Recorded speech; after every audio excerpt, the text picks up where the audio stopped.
Hi, my name is Lyrene Simper. I'm from Murray, Utah, and I'm making this video message for the Utah Congressional delegation who are going to be voting next week to renew or not renew the Elementary and Secondary Education Act.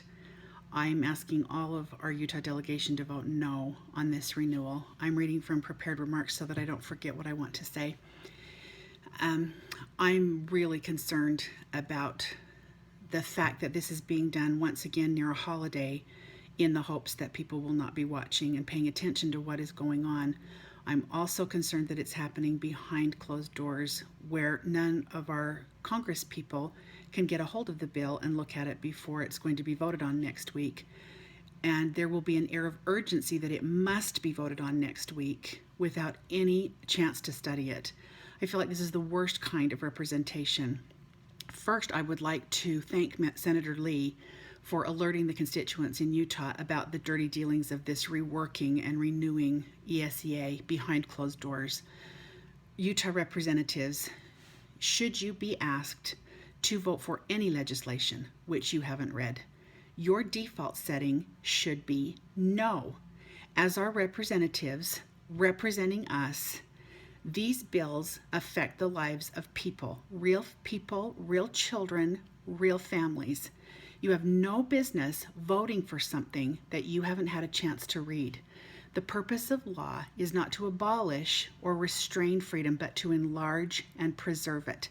And that question is rarely asked anymore, and the question of whether this is the role of the federal government to have a hand in our education system is rarely asked anymore. The renewal of this USEA will abolish and restrain the educational freedom of parents and children.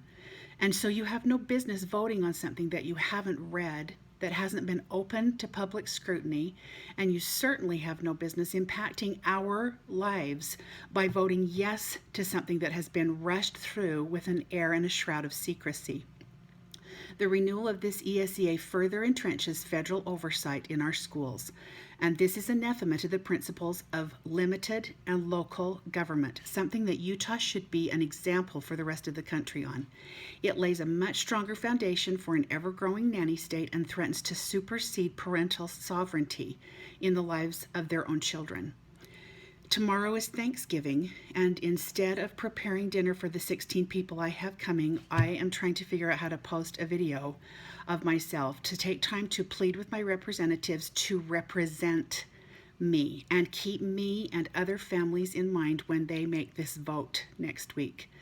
I would like to send you this message that you would do the moral thing, which would be to vote no for something that you have not had time to study.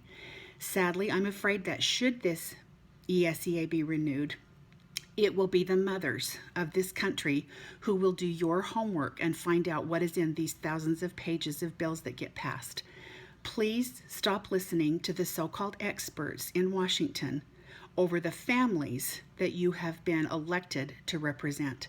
We need you to represent us, and we need you to vote no to renew USEA. Thank you.